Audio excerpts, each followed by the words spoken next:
Hello, everyone, and welcome back to Trekyards. He's Commander Cockings, He's kind of Foley. and we both have our heads. Bodies are important too, but if they do burn up in a fire of epic planet destroying, fly into-ness, as long as the head survives, we'll be fine. We brought back to our purple universe and live to tell another purple tale. Do you think Andorian ale is purple? Or what's a purple Andorians shifted blue? might be green. I don't know. Maybe they look Questions to be yeah. answered. Well, I felt you should go back to parallels in TNG and just regrade one of the universes to be purple. Just to kind of add that back into the canon. Just the purple Enterprise in the background. Yeah. Yes! Fan edit! That's the one where Riker's got the beard. It's just purple. Oh, anyway, Stuart, what are we looking at today? Data is back in lower decks, but as we said, from Purple Universe, he's got a purple skin tone and he's got purple hair. He's, kind of being rebellious with that purple hair and stuff, but we're here to talk about that. I just realised they didn't even mention that Data's been dead for several years. Because this is way out. This is quite a bit after Nemesis. And they love him, but there's no semblance of him being already dead. So this is actually a bigger deal. Like Freeman's talking to a character that's been dead for a while. I didn't clock that. I didn't either. No, it must be because Riker's on the Titan. Boy. The thing that got me was that when Mariner said, "Oh, you're warmer than I expected," why would you think about my temperature? Because I think about you a lot. I was like, "Oh, okay." I had one of those thoughts. But anyway, Yeah, whoever made the Mariner bingo card, that level of something with Data probably wasn't on it. But one person that did, they guys got a big old bingo there. to be fair, the fully functional line was in this episode, so you are fully functional, says Tendy. Anyway, But yeah, Brent is back as Data. 35 years after we played him, he's obviously came back in Picard as the human Data variant kind of thing. So it's interesting to see Brent reprise the classic Data, and try and get back into that headspace and vocal space. Although that adds another show he's been in because he was in Enterprise. He's in Enterprise. He's in Picard. He's in good for him, right? He's almost the Frakes of Star Trek. Cool. Show me them all. But also it's interesting because he's on the Enterprise D sort of. So is he then from an earlier time period, or in this universe, is Enterprise D still flying past Nemesis and he's still on it as a normal officer? Because I think they say Commander Data, so he's the same rank, and Geordie's still there and Worf's still there. And it had some questions. They never imply the universe is at a different time. Well, the thing with the dimensional rifts is they can be anything, right? Like it could be after Nemesis, but yes, the events didn't play out the same. The Enterprise didn't crash, all that stuff. Or it could be that each universe has a bit of a different time sync, as we saw even with this episode with the planet having the time dilation. Different universes could have different. So yeah, at least happened after Time Zero. We can be sure of that. So because they never say. They never imply there's a time differential. So if there is no time differential, that means that Data, who obviously doesn't age, he's still serving on Enterprise D. We assume D, not E. Look at our video on the D to see the reference of that. For 30 years at this point? 25 years? So all through TNG, all through the movies, all through the non-Dominion War, maybe. I mean, if the thing's not destroyed, right, he might just keep opting to serve. And I can see Picard being on it for, especially in TOS, it's 5-year missions at a time, and so you can easily be on it for a ship for 20 years, right? So it's not unreasonable. Although had he been, they could have taken that to the extreme, right? He could have been Captain Data.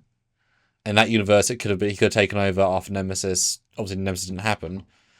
Obviously, then you wouldn't leave it at Captain, but they could have played it. I'm saying, I love him being in it. He did a really great job. It was really well used. So it's just interesting how the context of him is and how they played it very straight.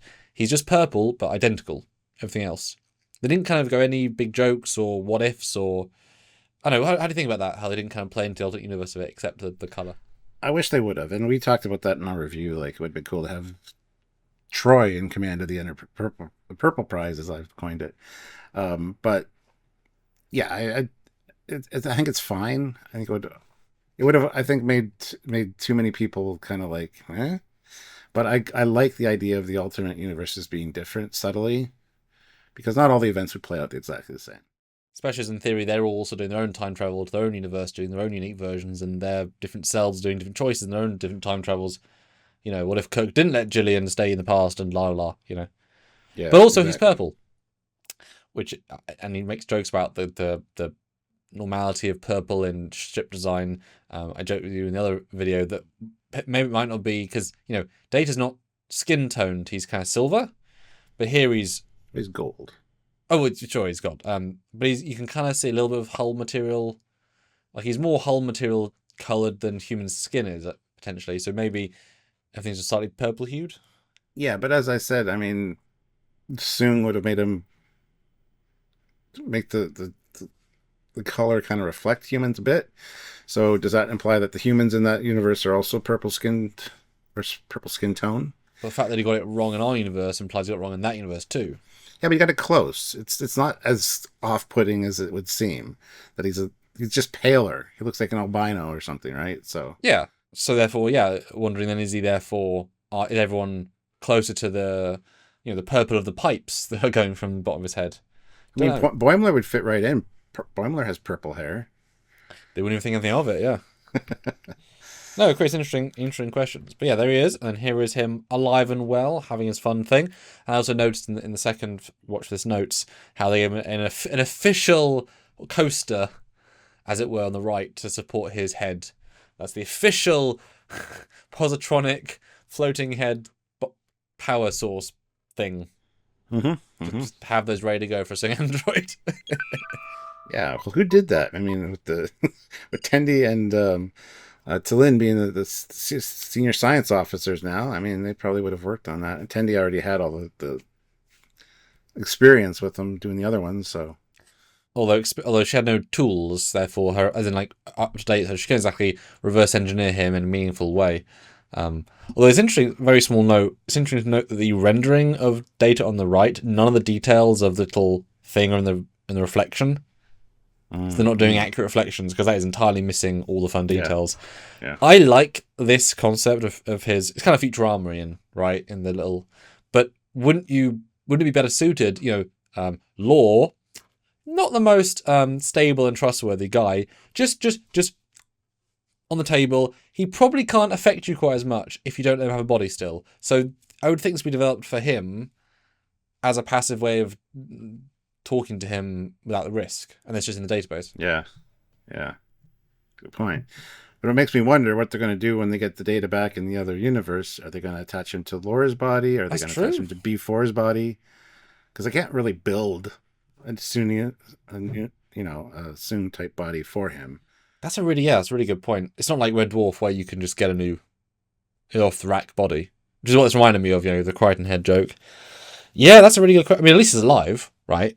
Although I was kind of hoping the body would also have been intact, or damaged some other place, and have the uniform would have been cool. But that's a here or there. But yeah, hey, at least he's back, right? So that's why we said this season needed kind of post-credit sting every episode to kind of follow the story. This could have done with him being picked up, in a shuttle, and then the catch goes down, and he's carried aboard, and there's Captain Troy with a All Good Things badge and a different uniform, and she says, "Oh, B4 has volunteered his body for you." That's very kind of like some level of that. It would have been kind of cool. Or Law's there. He's a nice guy because he's the other difference, and he's like, "Law, brother, I submit myself to your." Oh my god! Imagine if that was a twist. It's actually Law the whole time. Good. That would have been a hell of a. I'd been crazy. Yeah, he ran. He fled from the Enterprise, and he's actually Law. That'd been crazy. But let's compare it though, Stuart. Yeah, they made this head back in the early 90s. It was a very good head back in the day. It's a really good sculpt. It was then repainted and reused for Nemesis and then for Picard because it was a prop piece they had. Really good sculpt of Brent, and it's it got pipes and big and small pipes. Yeah, and I love how this is referenced as well. Like I said, I've been without a body before. I think this. I would say the only thing about Brent's head, and if you go to the next shot, is it's a little bit more pointy than Brent. Brent's a bit more curved of a face. I mean, very small. It's not the best Brent spinal likeness. Even like the we noticed this in Picard. The way his hair goes up has a little curve. In Picard, they digitally changed that because the wig was wrong and it was flat, and they had to improve it to be that. So they didn't do that quite in this. So it's not quite Brent. Like, it's Brent, but it came a little bit closer. Like, Riker's was excellent from Well, season 1. yeah, they usually get closer to likenesses. Like this one just doesn't. If you just showed me this, I would never have assumed that could be Fred from Discovery, honestly, as an android. Yeah, It just yeah, doesn't. It actually. doesn't Yeah. look like Brent. But also, it is an alternate universe Brent. It's true. Hey, at least Soon looked a little Sideburns right. different. Sideburns right. Yeah.